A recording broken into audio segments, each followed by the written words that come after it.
வணக்கம். இன்னைக்கு ப்ரக்கோலி வாங்கி வச்சுருக்கிறேன். அந்த ப்ரக்கோலியை வச்சு ஒரு டிஷ்ஷு ஒன்று செய்ய போகிறேன்.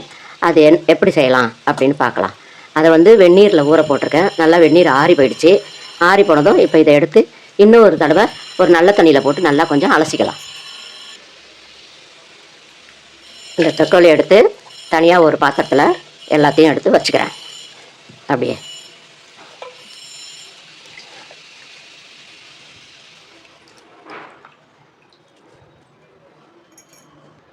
இப்போது இதில் கொஞ்சம் தண்ணி விட்டு இன்னொரு முறை நல்லா அலசிக்கலாம்.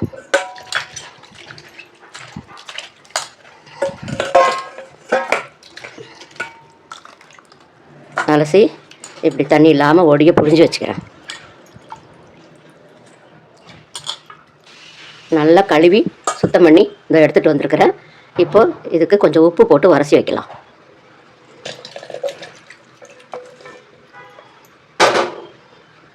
தேவையான அளவு உப்பு போட்டு நல்லா பெசரிக்கலாம். இப்படி உப்பு எல்லா பக்கமும் போடுறது போல் பெசரிக்கலாம்.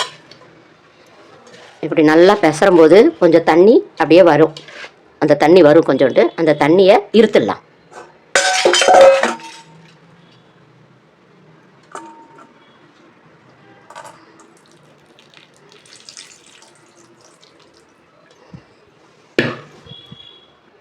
அதில் இருந்த எக்ஸ்ட்ரா தண்ணியை இந்த தண்ணியை எடுத்து இதை கொட்டிடலாம்.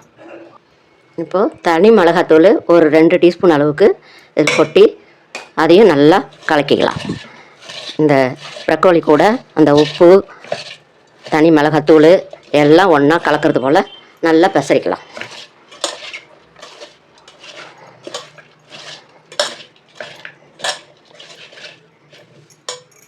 நல்லா பெசரியாச்சு. இப்போது இடித்து வச்ச பூண்டு, அதேமாதிரி இஞ்சி கொஞ்சம் இடித்து வச்சுருக்கேன், அதையும் போட்டுக்கிறேன். கொஞ்சம் மிளகுத்தூள், கொஞ்சோண்டு சோம்பு, இதையும் இதில் போட்டுக்கலாம். போட்டுட்டு இதையும் நல்லா பெசரி விடணும். எல்லா பக்கமும் போகிறா போல் நல்லா பெசரினா அந்த இஞ்சி பூண்டு போய் அந்த ப்ரக்கோலியில் நல்லா பெசரி ஊறிடும்.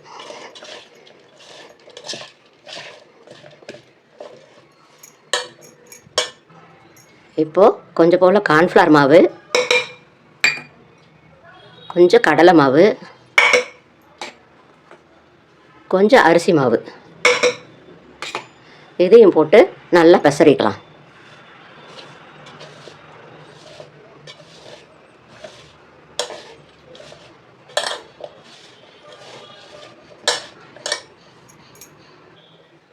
கரம் மசாலா பொடி அதையும் கொஞ்சோண்டு அதில் போட்டுக்கிறேன். இப்போது எல்லாம் ஒன்றா கலக்கலாம். குழம்புத்தூள் ஒரு 2 டீஸ்பூன் அளவுக்கு அதில் போட்டுக்கிறேன். இப்போது இந்த மசாலா எல்லாம் அதில் ஒன்று போல் ஊறுறது போல் நல்லா பெசரிடலாம்.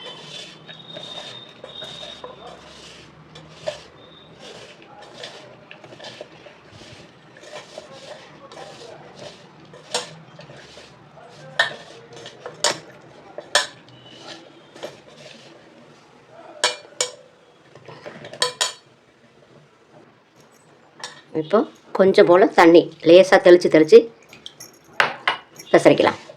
கொஞ்சம் கொஞ்சமாக தண்ணி விட்டு பெசரிக்கணும், இல்லைன்னா குழன்னு ஆகிடும்.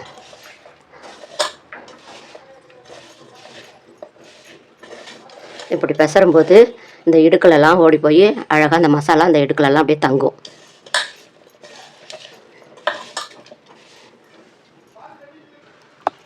இப்படி நல்லா பெசரி எல்லா சாந்தும் அதில் நல்லா ப்ரக்கோலிக்குள்ளார ஒட்டுறது மாதிரி வச்சு அப்படியே அமுக்கி ஒரு 5 நிமிஷம் ஊறட்டும். இப்போது எண்ணெய் நல்லா காயுது. இந்த நேரம் ஒன்று ஒன்றா போட்டு எடுக்கலாம்.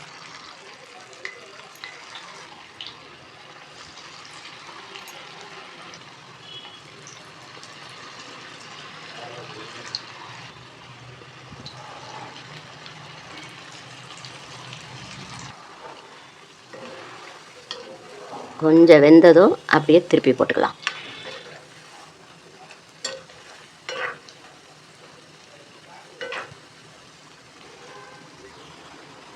இப்போது நல்லா வெந்துருச்சு. அதை ஒரு சல்லடை வச்சு எடுத்துடலாம்.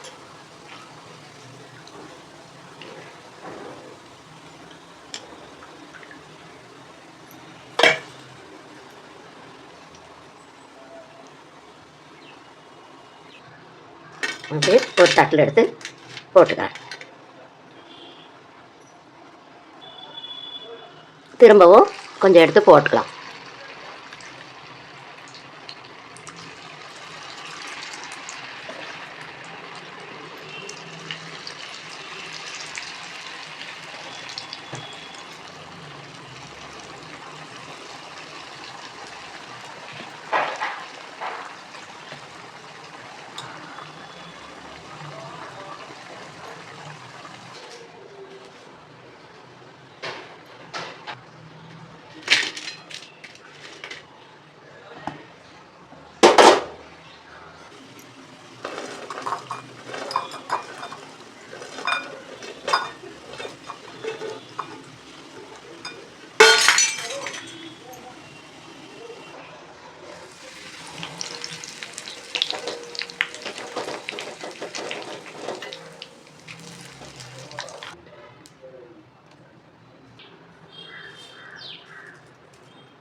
அவ்வளோதான், ப்ரக்கோலி சிக்கன் 65 மாதிரி செஞ்சுருக்கிற ப்ரக்கோலி 65.